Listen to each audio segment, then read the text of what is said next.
Hello, everyone, and welcome to another World Pack Talk Show, a communication project from World Packaging Organization. And we are here today to present an amazing project, the Packaging Design for Recycling Guide, that is a global recommendation of circular packaging design.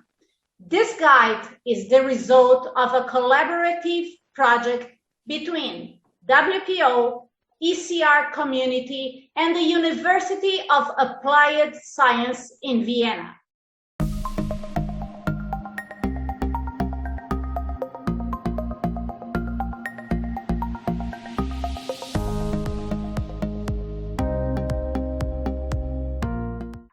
So welcome to this amazing group of people, and let's begin understanding what is this project. So welcome Nerida, Teresa, and Ernest. Hi Lilian, thank you for having us. Hi, a warm welcome from Vienna. Hello everybody, also a warm welcome from Vienna. That's amazing because we have here Australia, we have Austria, and it's so great to have you here, guys. So the first question is for you, Ernest. My question is, what was the global packaging design? Why was this global packaging design for recycling guide developed? And what was how the idea was born? Yeah, thank you very much for this question, Lilian. As you all know, packaging is providing a lot of environmental benefits. Packaging is protecting goods, and packaging is providing the integrity of packaging of products during supply. But packaging has a waste problem after use. So we have to recycle more. We have to create a circular economy for packaging. And in order to do that, packaging designers have to have a fundamental knowledge of circular design. They have to understand how modern collection systems, sorting systems, recycling systems are working. And this is the predominant reason why we have created this guideline. We have started in Austria in 2019 to create our first circular packaging design guideline from the University of Applied Sciences. Perfect. So, and now a question to Teresa. Teresa, can you tell us a little bit more about the ECR community and who are your stakeholders? Because we need to understand this in this whole world. Yes, definitely I can. So ECR stands for Efficient Consumer Response. And we are an association, a global association within the FMCG industry, so the fast-moving consumer goods, working along the entire value chain. So for retailers, for manufacturers, service providers, and also packaging producers. And when we started our collaboration with the university in Vienna, it was all about translating this very specific technical packaging guide into the language of fast-moving consumer goods companies. So that was our key aim. And ECR community accounts for a big part of the world. So we have more than 30 different countries being part of ECR community, with more than 2,000 retailers, manufacturers belonging to this association.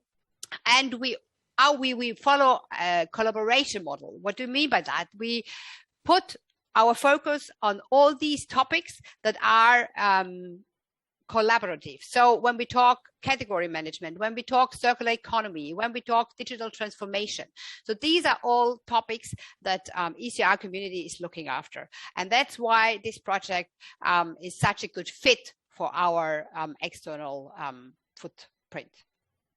So it is amazing that we have the packaging, we have the retail, and Ernest, how the university, tell us a little bit more about the university, and how the technical skills of your team, of the university, have been brought to this project?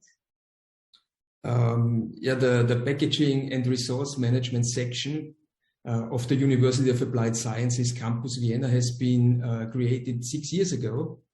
And immediately after our start, we have started a dedicated research program for sustainability of packaging, because we understand that sustainability of packaging is something that is very important. We understand that all major countries have set high-reaching recycling targets, and that we wanted to contribute to these developments. So we have right from the start developed a methodology of the holistic sustainability assessment of packaging.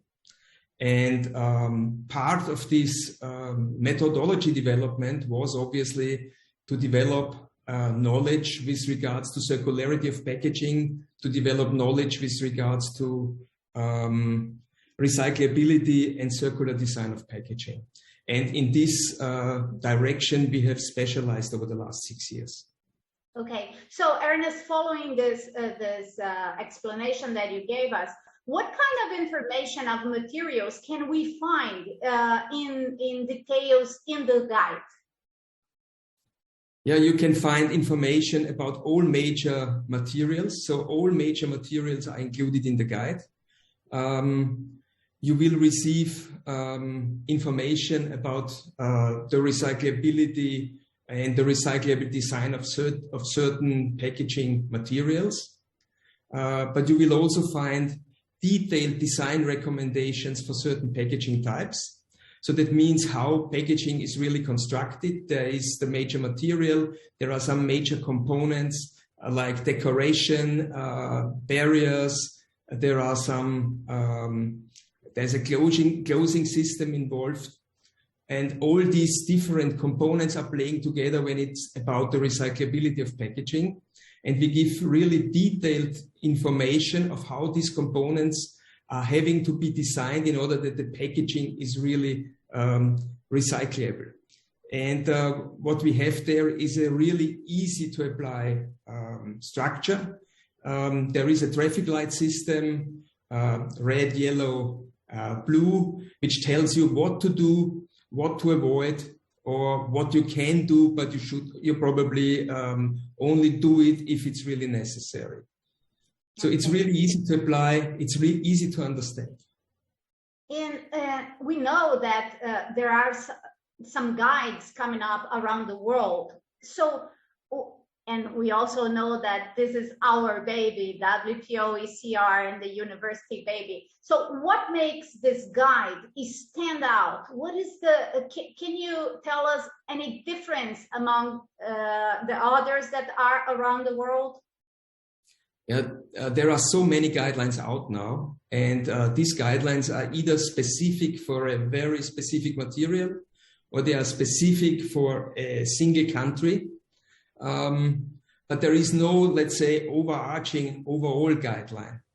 And the aim of our guideline is also, let's say, to start a harmonization of all these guidelines, because this harmonization, this global harmonization is really necessary. And our idea is to start with our guideline, this harmonization process. And many of these guidelines that are out there are very good. So our guideline is aligned with the content of the major guidelines that are available. So it's a kind of overarching guideline. Yeah, it's very unique. And now I have a question to Nerida and to Teresa. So what is the value that this guide brings to WPO members and to the ECR community? Nerida, if you can explain first for WPO members.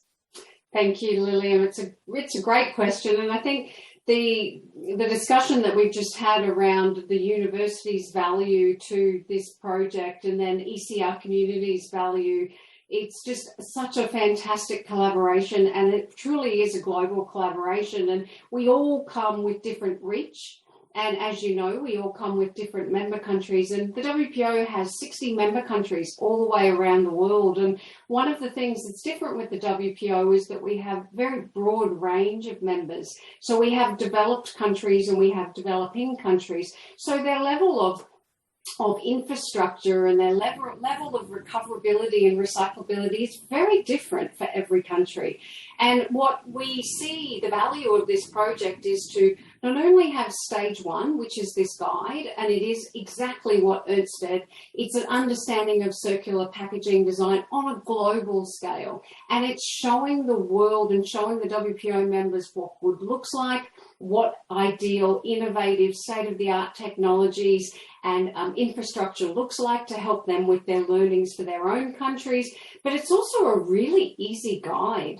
And it's really practical, and it's just a fantastic way to take all the science and the technical aspects of packaging and packaging materials and make it really easy for people. So I think that the value is that a lot of our WPO member countries can learn from this and then obviously take it into their own regions and develop, more customized, which we'll discuss, more customized solutions.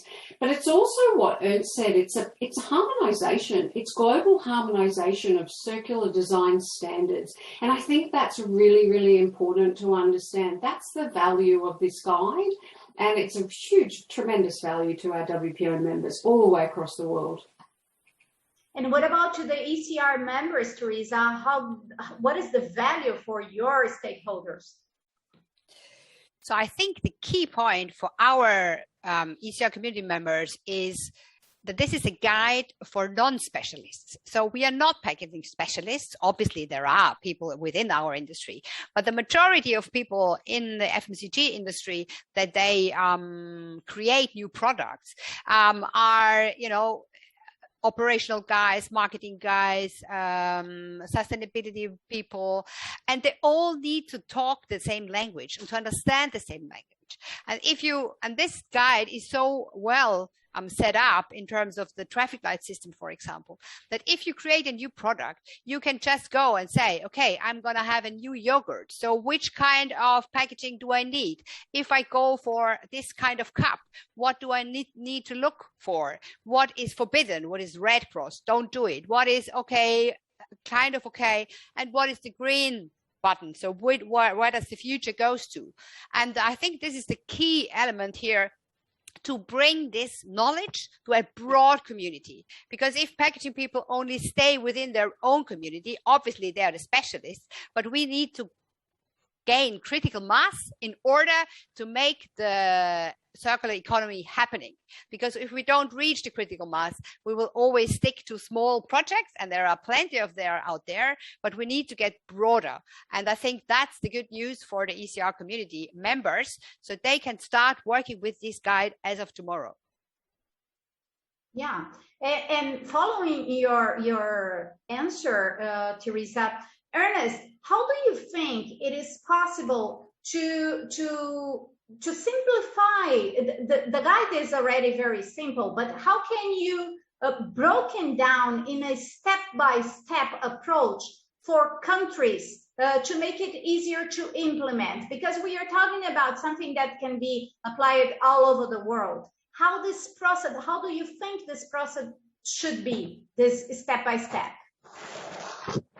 Yeah, that's a very important question, Lilian. As Teresa already explained, the guide is very simple, very easy to implement. So it's by itself already as a very simple, easy to implement tool.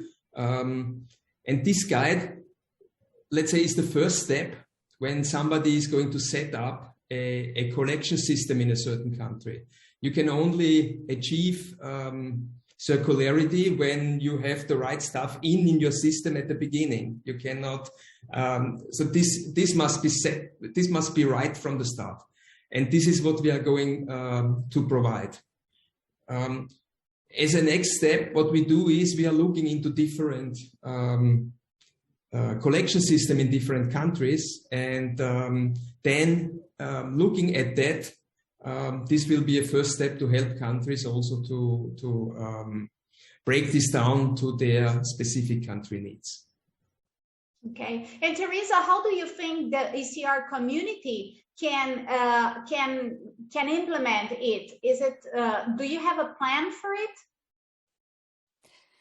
Oh, yes, thank you for the question. We definitely have a plan. So we have presented this guide, obviously, to all our ECR communities, member countries, and they are going to present it to their community or ECR companies, members. And so they can start from various points. First of all, it's all about awareness. So they can distribute this guide as often as they can, and they can start, for example, looking into the guide and evaluating their current packaging next to the guide. So where I am now, so are all my packaging more on the green side or more still on the red side?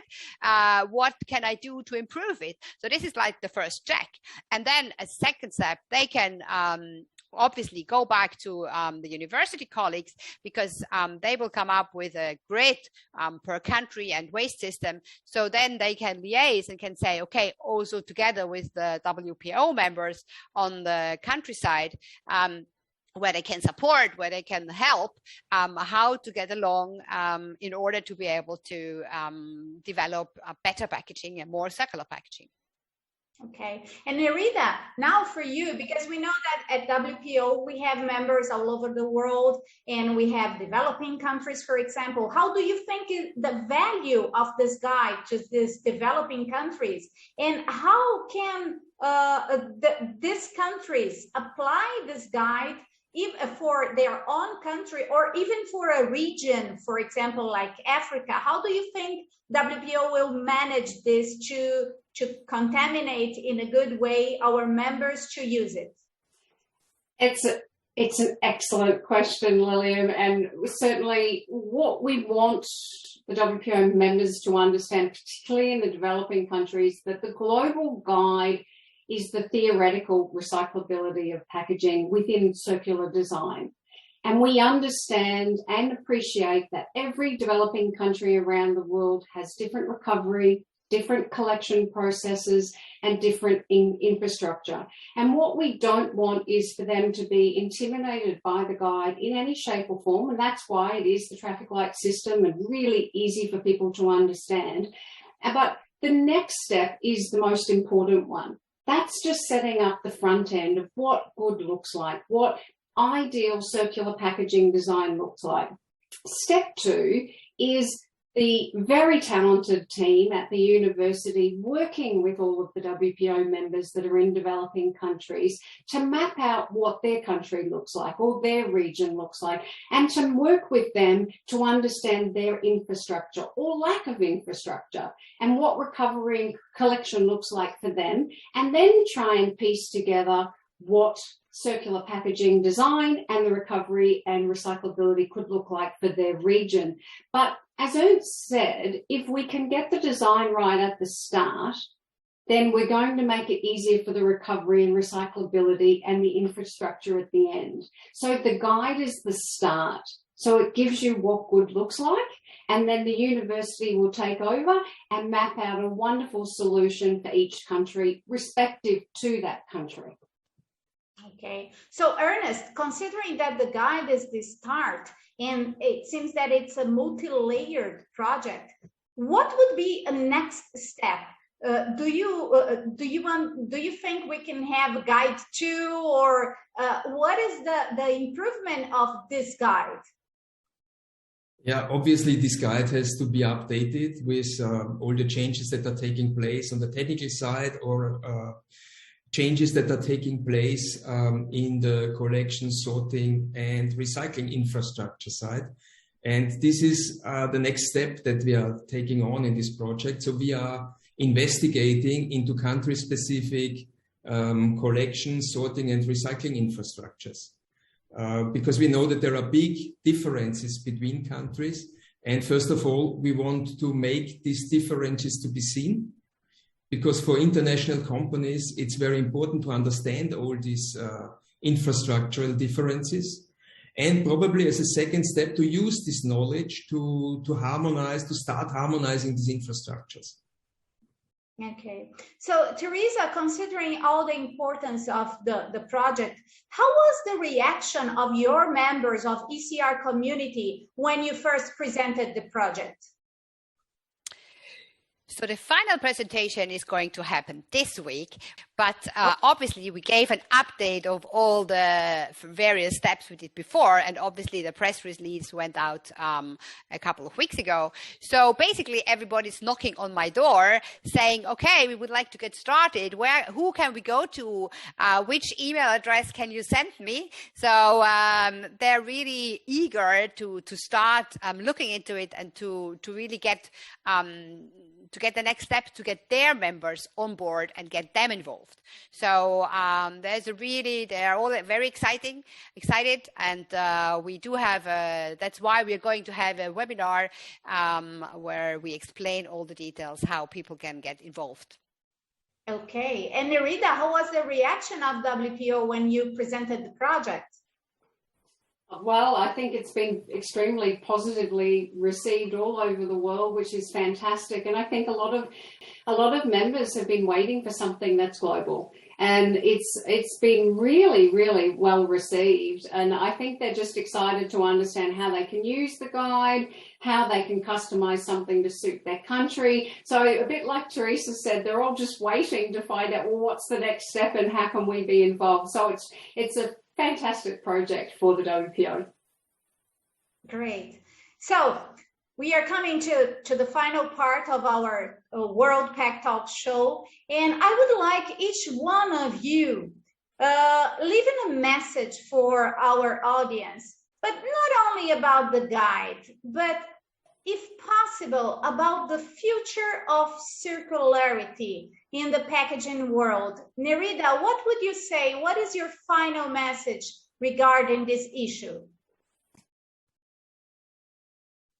Well, I think that circular design is the only way we can go as a world, and we really do need to start working collaboratively across all countries and sharing ideas and taking learnings from all over the world and working together to harmonise circular design. And I think it's absolutely critical, not only for climate change, not only for the planet, but for our industry, particularly the packaging industry, because we can't keep designing in a linear economy. We just have to stop doing that. We must design in circularity. And I think in terms of the guide, Lilian, I would really encourage all the WPO members to download it, share it with their own association, share it with their members, take learnings from that, start looking at what they want to do in their region and reaching out to us, because this really is the first step of a really large project that we're really excited to be a part of with ECR community and with the university, because they're the experts that have brought this together, and they've done an absolutely fantastic job, and we're extremely proud of everyone for what they've done. And it truly is a fantastic project that is a global project. Teresa, please, what is your final message? So I think every individual must today have the feeling that they need to contribute to make the world a better place. So you can do that as an individual human being, as a consumer. You can, buy other products or more environmental, better products. But if you can do even more on the company side, so in your job, being part of any of these companies, developing packaging, developing products, selling products, and we have so many packs. Imagine or count the number of packs you use every day on a global scale. So all these packaging are part of the game. And so each and every one of us can make the difference by developing the right design and by going in the right direction. And I think that's a very fulfilling task to do something which gives you the right direction. And on top of that, we all have various regulations within the European Union, but everywhere else as well. So you can be part of this fulfilling and meeting these targets within the regulations, which obviously should be a driver as well. And considering all your technical skills, Ernest, what is your final message? I think there is a few one can add to the words of Teresa. What I would like to say is to make packaging circular, we have to align the designer of the packaging with the recycler of the packaging. So we have to we have to close the chain. And in this sense, I can only encourage everybody who is designing packaging to use the guide and to let us know what his experiences are, his or her experiences are. And I would like to receive a lot of feedback. Okay, so thank you very much, Nerida, Teresa, and Ernest. It was really a very important conversation. And I think that the main message, if I could wrap up our conversation today, I would say that linear economy, linear industry, and let's say linear mentality do not have a place anymore in our world.